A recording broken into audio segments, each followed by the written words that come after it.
Shri Joseph विजय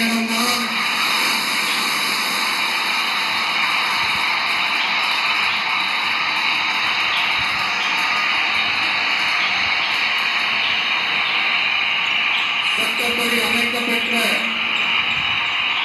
இந்திய அரசியல் அமைப்பின்பால் உண்மையான நம்பிக்கையும் நாடாப்பற்றும் கொண்டிருப்பேன் என்றும் இந்திய நாட்டின் ஒப்பில்லாத முழு முதல் ஆட்சியையும் ஒருமையையும் நிலை நிறுத்துவேன் என்றும்